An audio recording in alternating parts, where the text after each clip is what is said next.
देश के मुखिया के नाते वो प्रदेश की कमान संभालने का काम करेंगे।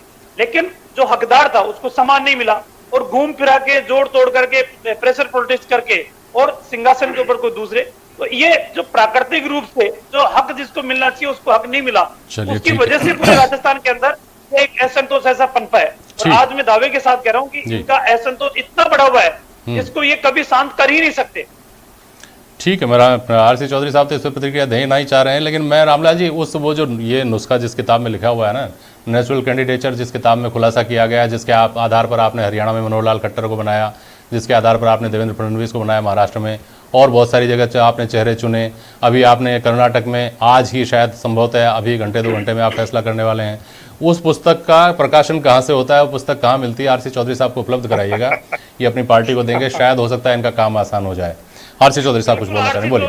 मैं ये कहना चाहूंगा कि मैं रामलाल जी आपको व्यवधान नहीं डाला, आपने निजी व्यक्तिगत तौर पे भी टिप्पणी की, लेकिन मैंने व्यवधान नहीं डाला। एक गरिमा है डिबेट की, वो बनाए रखी। आपके लिए आपके नेताओं ने क्या कहा और आपके लिए कहने के लिए आपने उनको क्या रास्ता दिखाया? व्यक्तिगत मत हो आरसी चौधरी साहब, आप अपनी पार्टी के ऊपर जो बात हाँ, निश्चित रूप से मैंने तो यही कहा। उन्होंने मेरे पे कहा कि वो बोल नहीं सकते, ये नहीं बोल सकते, वो सोचिए। लेकिन मेरी पार्टी के लिए मैं यही कहना चाहूंगा कि रामलाल जी के जो सपने हैं, रामलाल जी के सपने साकार नहीं हो सकते। इन्हें अगर राजनीतिक तौर पर देखना है तो अपनी पार्टी को देखना चाहिए। अगर ये हमारी पार्टी को भी देख रहे हैं तो अच्छी बात है, आप हमारी पार्टी को देखिए। राजस्थान की जनता ने आपको विपक्षी भूमिका के लिए चुना था, ना कि चुनी हुई सरकारों को अपदस्थ करने के लिए चुना था। जो आपने तमाम जो प्रयास किए, चाहे मध्य प्रदेश के अंदर किए, चाहे गोवा में किए, चाहे मणिपुर में किए, जहां जहां पे आपने किए, आज हिंदुस्तान की जनता ने देखा और जब जब चुनाव आता है उस मौके पे आपको जवाब दिया। आज जनता के बीच में जाने का साहस जुटा नहीं सकते, जाति के आधार पर समीकरण बनाने का प्रयास करते हो, मुद्दों की राजनीति से इतर जाने का प्रयास करते हो, संसद के अंदर जनता के मुद्दों पर चर्चा नहीं करना चाहते हो, ये पूरा देश देख रहा है। पर विस्तार से फिर कभी ओम सैनी साहब, देखिए हम बहुत ही व्यवहारिक बात करते हैं। जो अभी की जो ओम सैनी साहब, आपको आवाज सुनाई दे रही है ना?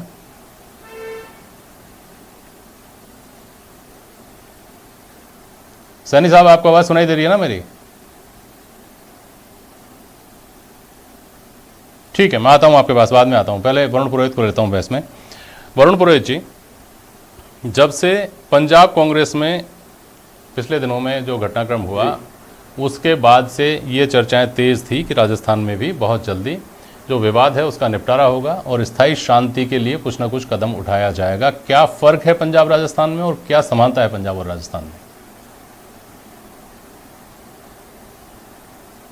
जेपी शर्मा जी, अपन ने पिछले दिनों डिबेट की थी, शायद 15 जुलाई की थी, जब मैंने आपको कहा था प्रियंका गांधी जी का रोल राष्ट्रीय स्तर पे बढ़ सकता है कांग्रेस पार्टी के अंदर, अगर वो नवजोत सिद्धू वाला सॉल्यूशन होता है। तो वो सॉल्यूशन हुआ, उसके बाद उत्तराखंड का उन्होंने किया, आसाम का किया, और फिर केसी वेणुगोपाल जी, अजय माकन को दोबारा अभी भेजा यहाँ पर, तो क्योंकि वो संगठन महामंत्री है केसी वेणुगोपाल जी। तो मेरे को ऐसा लगता है कि जो सचिन पायलट जी ने अपनी लिस्टें दी होंगी दिल्ली में, उसके बारे में डिस्कशन करने को मुख्यमंत्री जी के पास भेजा। अब जो आप पंजाब और राजस्थान की बात कर रहे हो, राजस्थान में अशोक गहलोत जी काफी स्ट्रांग आदमी हैं और कांग्रेस पार्टी में इस समय हिंदुस्तान में अगर एआईसीसी को चलाने में सबका महत्वपूर्ण योगदान है तो अशोक गहलोत जी का है। तो उनकी कोई भी बात को दरकिनार नहीं कर सकते, इतना प्रेशर नहीं बिल्टअप कर सकते। अब जो अजय माकन जी आज वापस आ रहे हैं एक दिन बाद ही विधायक, ये तो पॉजिटिव बात है कि सारे विधायकों को लेकर के उनकी राय शुमारी कर रहे हैं, उसको लेके करें। लेकिन आप मुझे बताइए, जो पिछले साल कोरोना काल से पहले संभागीय स्तर पे गए थे, जगह जगह जाना था, कार्यकर्ताओं से उनको फीडबैक लेना था, वो कार्यकर्ताओं का फीडबैक पूरा नहीं हुआ। अब ये क्या 100 विधायक हैं, ये डिसाइड करेंगे राजस्थान में कांग्रेस की किस्मत? ये देखने वाली बात है। रही बात मंत्रिमंडल के विस्तार की और संगठन में पुनर्गठन की, मुझे नहीं लगता डिले होगा, क्योंकि प्रियंका गांधी जी जिस हिसाब से काम को संभाल रही हैं, मुझे नहीं लगता 10-15 दिन भी ज्यादा नहीं निकल पाएंगे। आप देखेंगे पुनर्गठन होगा। हाँ, क्योंकि विधायकों का फ्रस्ट्रेशन काफी हद तक है, अपन ने भी देखा, आपने भी अभी बताया, पिछले साल भी था। तो विधायकों में क्योंकि कुछ मंत्रियों को हटाना पड़ेगा, कुछ मंत्रियों को अकोमोडेट करना पड़ेगा, तो राजनीतिक नियुक्तियां भी इतनी ज्यादा तो है नहीं कि सारे विधायकों को एडजस्ट करेंगे। तो वो देखते हुए मुझे लगता है विधायकों को पैसिफाई करने के लिए इन्होंने एक मीटिंग बुलाई है।